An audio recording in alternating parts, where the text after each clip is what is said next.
kita dalam muskil itu juga akan meminta data, mana tahu dulunya dia kaya, Iya. tapi jatuh miskin. Iya, benar. Kita nggak tahu tuh kan. Nggak tahu, kita nggak tahu. Nasib ini nggak tahu kita. Iya. Nah, ini bisa lagi kita masukkan.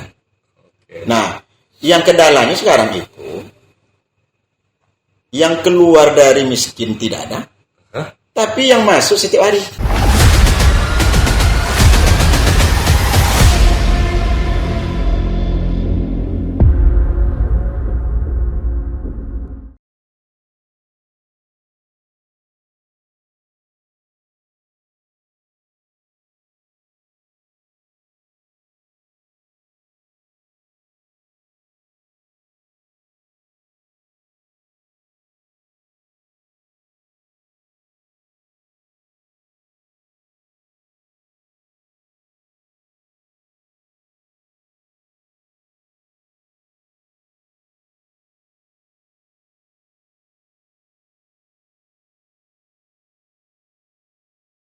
Salah satu programnya adalah PKH.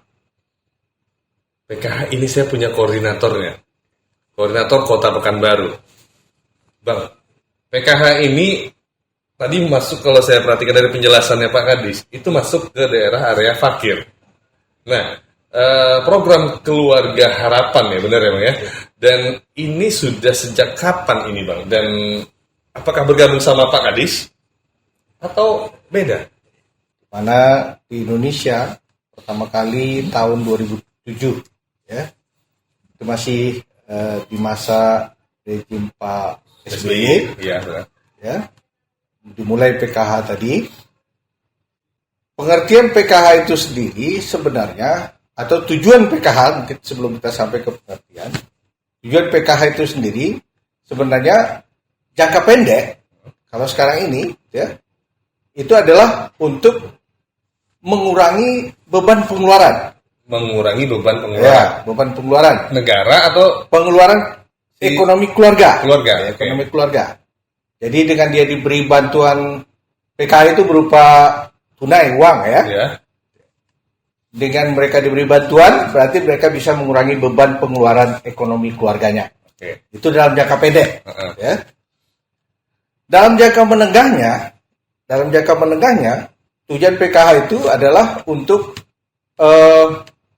merubah perilaku, ya, merubah pola pikir, mindset daripada keluarga-keluarga miskin tadi.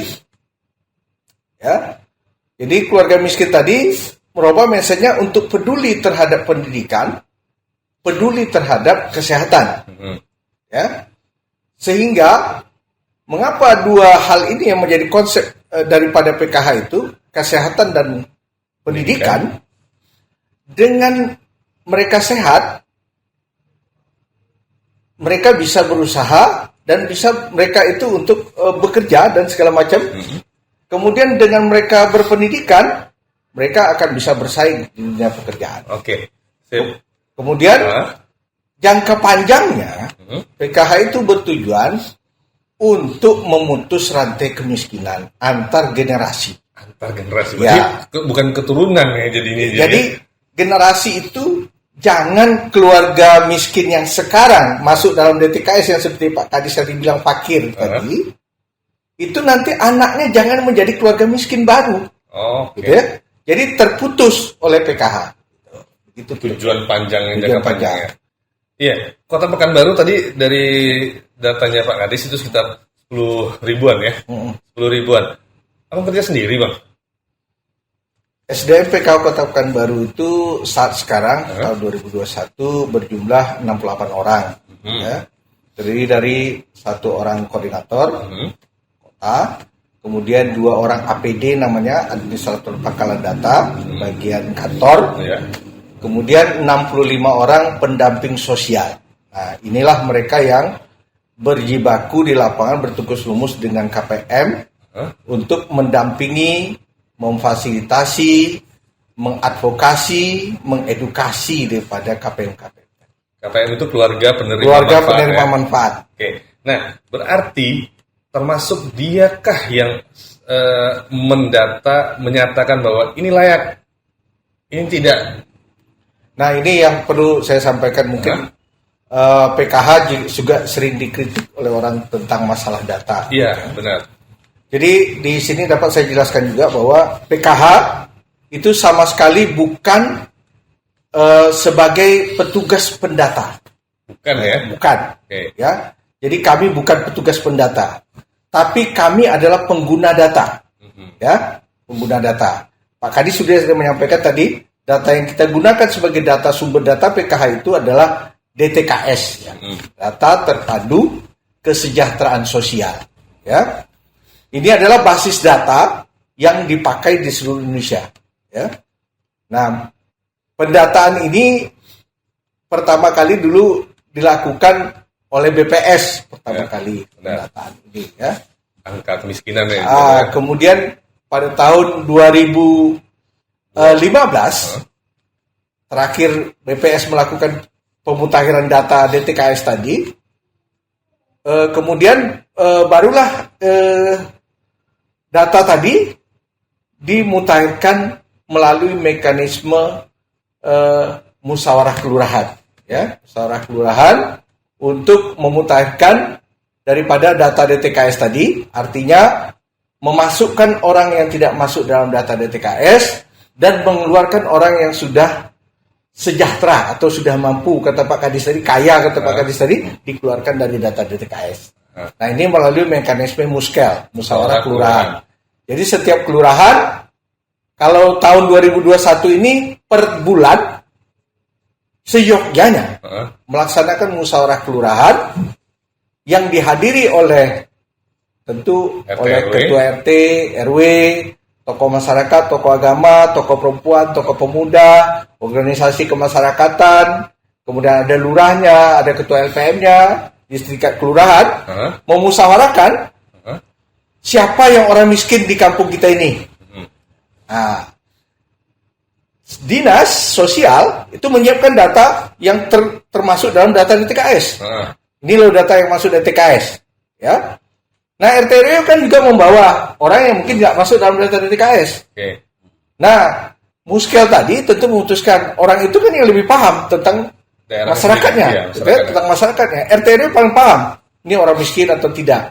Nah, ketika orang itu sudah terindikasi tidak miskin lagi, dia termasuk dalam data DTKS, seharusnya mereka mengeluarkan. Ya. Kemudian ada orang yang miskin di luar tapi tidak masuk dalam data. Ini dimasukkan. Ya. Itu yang paling banyak dikeluhkan sekarang nih sepertinya. Ya, itulah kira-kira. Ini dari penjelasan tadi, itu supaya akan menjadi masalah juga nanti ya Pak ya ke depannya, karena data Bapak punya, kelurahan juga punya, tapi ketika disinkronkan dan ada yang pengen atau yang diharapkan untuk mendapatkan tapi tidak dapat. Ini gimana peran Bapak dari dinas sosial sendiri Pak? Data yang digunakan oleh mereka dalam muskel itu memang dari kita. Kita berikan data awal seperti ini, bahwa di kelurahan A, RT RW, kalau perlu nama jalan segala macam, ya dekat. Ini penduduk miskinnya. Ini penduduk miskinnya. Kebenaran ini dulu yang kita validkan dengan mereka. Kemudian yang data kita ini itu kita cross check sesuai dengan yang ada di kelurahan juga. Betul nggak data yang sama kami ini masih miskin sekarang atau tidak?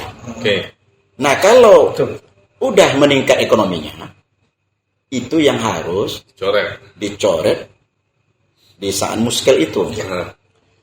Karena memang kalau secara pribadi mencoret, mungkin ada rasa ini, rasa ketakutan, manusiawi, ya.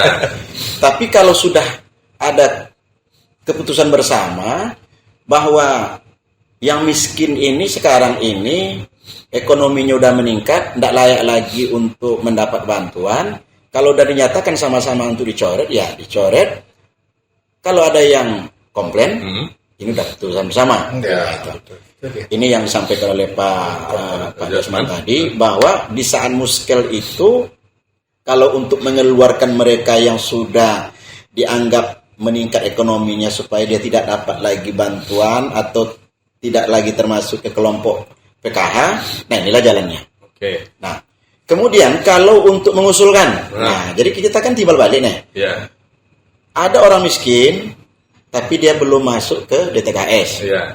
Ini kewajiban kita. Maka dalam muskel juga ini keputusannya. RT mengusulkan diketahui oleh RW. RW nanti menyampaikan ke lurah, lurah melakukan muskel, kita hadir di situ. Oh.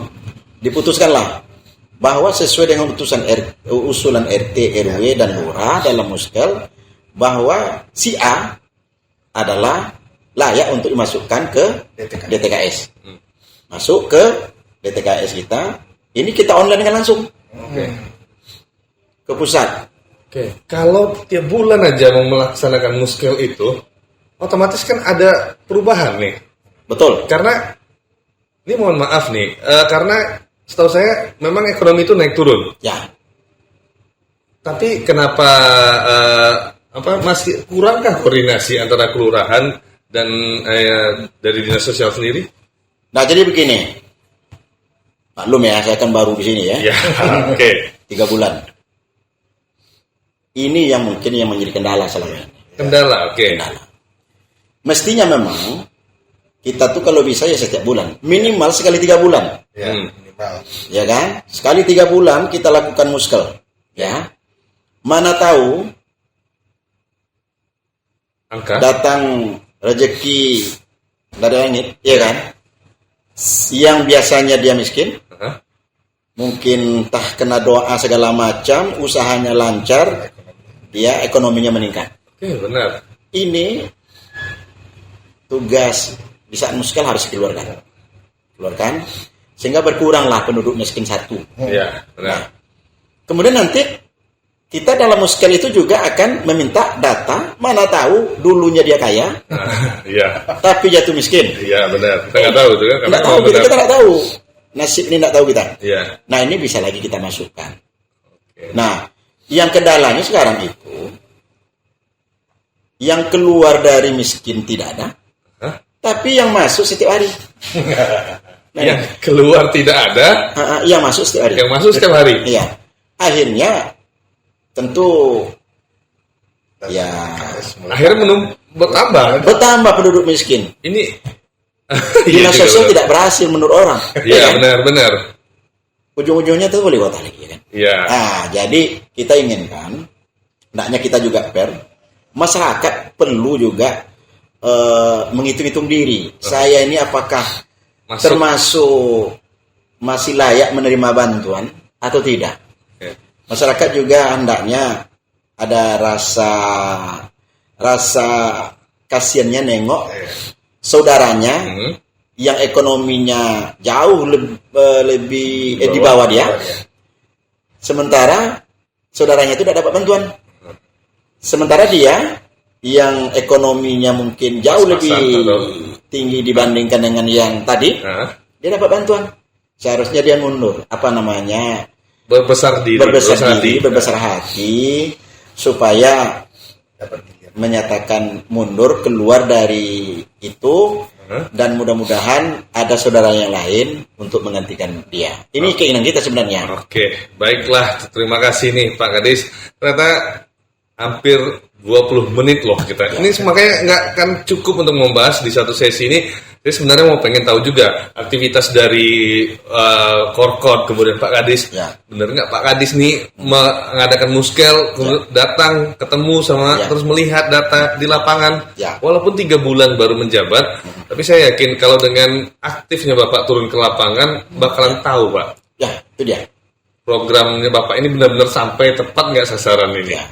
Jadi gini, bantuan itu tepat sasaran dia. Oh iya, bantuan itu tepat sasaran. Tepat Benar. sasaran. Karena yang menyalurkan bantuan itu bukan dinas sosial, Ya. tapi langsung dari kementerian. Duit itu masuk, kita nengok aja di awang-awang tuh, oh duit masuk ke rekening Penerima PKH. langsung, ya. Jadi tidak melalui kita. Umpamanya dari pusat turun ke dinas sosial kota yang bagi-bagi ke Masyarakat, PKH. Tidak seperti itu dia. Nah, Tong Kompas langsung ya. jadi langsung. Itu pula. Jadi kita apapun tuduhan-tuduhan orang ke kita, oh ini mungkin dinas sosial bermain. Tidak. Kita tidak bermain karena memang di saat kita mendata tadi masuk mereka ke kelompok PKH ini ya langsung nomor rekening banknya pribadinya langsung dikirim ke sana. Nanti kalau ada bantuan itu dari pusat langsung ke rekening tadi. Oke. Nah kalau apabila bermasalah, itu urusan dia dengan bank lagi. Baiklah, Pak Kadis, terima kasih. Bang Desmond juga terima kasih atas waktunya. Yang jelas program-program dari bantuan pemerintah baik Kota Pekanbaru, apalagi di masa COVID, kemudian pemerintah Provinsi Riau juga ada, kementerian juga ada memberikan bantuan. Janganlah kita berpangku tangan lah seperti kata Pak Kadis tadi. Kalau bisa naikkanlah taraf hidup kita dengan berusaha, kemudian berwirausaha dan masih banyak lagi program-program lainnya untuk meningkatkan ekonomi kita. Terima kasih Pak Kadis. Oke. Terima kasih Pak Desmond. Assalamualaikum warahmatullahi wabarakatuh. Waalaikumsalam warahmatullahi wabarakatuh.